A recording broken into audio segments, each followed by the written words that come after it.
What's going on, everybody? It's your boy GemMint, and man, Variety is not letting up on the MCU or the Marvels. They've got two new articles they published. One of them was yesterday morning, and then they got a new one today. So we'll kind of go over each of them.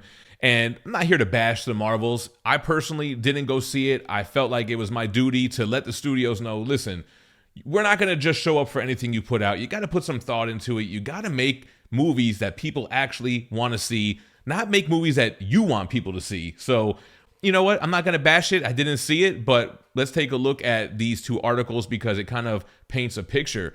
The box office, for one, the Marvels misfires with a $47 million lowest MCU opening weekend of all time. Disney's Marvel's Cinematic Universe is no longer a bulletproof box office franchise. It's clear with the $47 million opening weekend. Initial tracking was closer to 75 to 80 million, but it came in at almost half of that. With bad buzz and actors like Brie Larson unable to promote the film due to the SAG strike, which finally ended on Friday, the Marvels didn't even match those disappointing estimates. Now, I'm seeing a lot of excuses for this movie. One of them that the actors weren't able to promote the movie, which I got to disagree with that right away. First of all, those actors promoting the last movie didn't really go well for the movie. I mean, the movie performed well, but those press tours made them look worse, in my opinion, and in the opinion of many others. Also, you got to look at movies like Five Nights at Freddy's. They released the weekend before to huge success. And it's the same kind of thing. You have a hardcore fan base. You got comic books. You've got FNAF kids. And FNAF did great because they really catered to that audience and didn't care what outside parties thought. This is showing you the difference on what happens when you cater to your audience and when you try to cater to an audience that doesn't even exist. The Marvels is the 33rd installment in the MCU. It's opened lower than The Incredible Hulk, which came in at 60 million, and lower than Ant-Man, which came in at just 55.4 million. Even adjusted for inflation. Although the MCU has been showing rare signs of wear and tear in its spandex, the franchise's other two big screen adventures to open this year, Ant-Man and Wasp: Quantumania, came in at 106 million. Guardians of the Galaxy Volume 3 came out to 118 million. So they still managed to hit the triple digits during their respective debuts. And actually, they didn't label the third Ant-Man movie as a bust until the end of its box office run. So it's rare to see an MCU movie flop out of the gate. And the thing is, with Ant-Man and Wasp: Quantumania, they had a lot going for it because they set up Kang in Loki. This was his big on-screen debut. And yeah, I mean, the Kang stuff was okay, but it definitely wasn't a Thanos-level threat that got people excited. All right, so the rest of this article pretty much just talking about how badly it did opening weekend. Here we go with the superhero fatigue. Does this mean that it has plagued society once and for all? Not necessarily, but the disastrous turnout for the Marvels could force a reckoning at Disney now that it's clear that audiences aren't willing to see any old superhero movie on the big screen. Just like what I said in the beginning, I'm not going to just show up for anything. Give us Fantastic Four. Give us X-Men. And now I'm already hearing with Fantastic Four, they want to change Silver Surfer into a female. Well, you have female Heralds of Galactus. Why would you change an existing character? They got to wake up, man. And I can't believe I'm seeing rumors of the Eternals sequel in the mix. You know, I understand Captain Marvel 1 did well. The Eternals, maybe it wasn't a flop at the movies. Maybe they actually turned a profit on it. But dude, you cannot give us the Eternals 2 now. Fans are showing you guys that we want to see the movies and the heroes that we want to see. Don't just force feed us a movie for whatever reason. So here we are talking about Five Nights at Freddy's. See, the Marvels was this weekend's only new nationwide release, so several holdovers rounded out the box office charts. Five Nights at Freddy's dropped to second place with 9 million, generating $215 million worldwide, which it only had, what, like an $80 million budget. So they made money. The Marvels, I think it was a $250 million budget to make the movie, and I'm pretty sure marketing is like $200 million. So you got to make $450 to break even. The article goes on to say how other movies that came out this weekend performed. All right, so now on to today's article. After the Marvels bombs at the box office, what's next for the MCU? All right, so we're seeing a lot of the same stuff in here. They've been dominant for 15 years. They've had 32 successful movies. Not all the comic book movies that they put out were super successful. Again, quoting the Hulk and Ant-Man and Wasp 3. A lot of this is echoing the article from the day before. This one adding, even in pandemic times, Black Widow, $80 million while landing simultaneously on Disney+. Shang-Chi and the Legend of the Ten Rings, 75 million, Eternal 71. They all landed far better.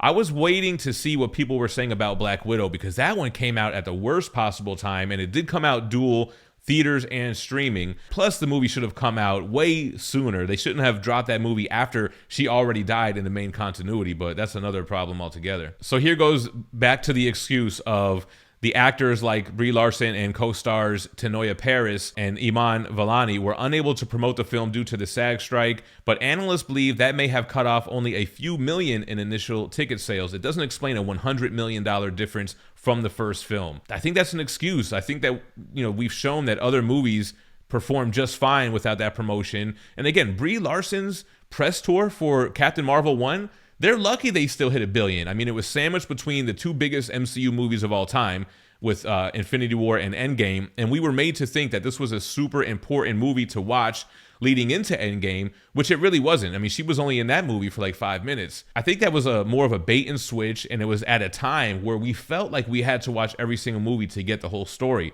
But even after this movie has come out and people are giving reviews, it wasn't necessary to the overall story, and neither was the first one, to be honest. Yeah, here goes the article once again debunking superhero fatigue, looking at Guardians Volume 3. 845 million in total sales.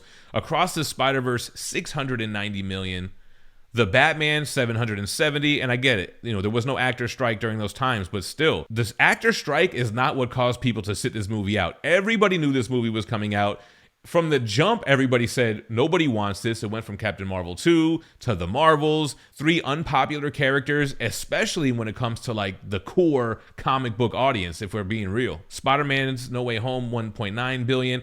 Another Spider-Man movie comes out, it's doing hundreds of millions. Another Avengers movie comes out, done right, it'll make money. It's not that we're fatigued with comic book movies, we're fatigued with bad comic book movies. I'm looking at The Flash. I'm looking at the Marvels. All these movies that underperformed sucked, with the exception of the Marvels. I can't say that because I didn't see it, but any of these other movies they're talking about that had bad openings or they did bad overall, the movies were not good. Now, I don't want to hear anything Bob Iger has to say. He obviously is making one bad decision after the next. Yeah, so they had delays. So here's like what's next for the MCU. Expect Disney to reduce its output as it figures out its strategy for Earth's mightiest heroes. Earlier this week, the company postponed several MCU movies. I started to make a video on this, but I decided not to. But Captain America, A Brave New World, Thunderbolts, and Blade are among them. We all know why Blade's getting pushed back, right? They're being moved to 2025 because of strike-related production delays and more. But yeah, this means that Deadpool 3 is going to be the only Marvel film to come out in 2024. And I got to tell you, I'm excited for Deadpool 3. I think this is going to be more proof that it's not superhero fatigue. I think they're going to show up for it, and I think it's going to do good. I'm excited for Deadpool 3. Disney realizes they need to pivot and tweak their most prominent IP, says Jeff Bach, a senior analyst with exhibitor relations. It's not a reboot, but a rebuild. In the meantime, can the Merc with the Mouth restore some of Marvel's magic? I definitely think that it can restore some of Marvel's magic. It's a character that people know and love. It resonates with the core comic book audience. They're not trying to reach this whole new demo of fans that they think are out there, but they're really not out there. If you put out movies that people like, we're going to show up to the theaters and we're going to watch it. Let me know what you guys think about the Marvels and where the MCU is headed. What do you think about Deadpool 3 being the only movie on the slate for 2024? And what's the last thing? Oh yeah, stay minty fresh. Peace. That's right, everybody. We're at it again. We had such a good turnout with our Swamp Thing 1 drop that we figured we'd do it again, this time with Poison Ivy. That's right, we have an exclusive variant, an homage to Batman 181, reprinting the first appearance of Poison Ivy by Simone Bianchi. We have 3,000 copies of the trade dress, 1,000 of the Virgin, and we're going to drop these for just $10 this Wednesday over on Whatnot. Which means if it's your first time signing up for the app, you can essentially get this $40 retail set for free. All you got to do is download the app using my link in the description or the bio or wherever you're watching this. You'll immediately get a $10 credit that you can use to purchase this out of the Buy It Now this Wednesday. All you got to do is cover tax and shipping. And don't worry, if you guys are already on the app and already following me, coming through for Whatnot Wednesday, I'm sure you're going to be able to snag one of these sets for just $10. So make sure to be there. It's going to be at 6 p.m. Eastern. That's 3 p.m. Pacific over on Whatnot. Stay minty fresh, y'all. Peace.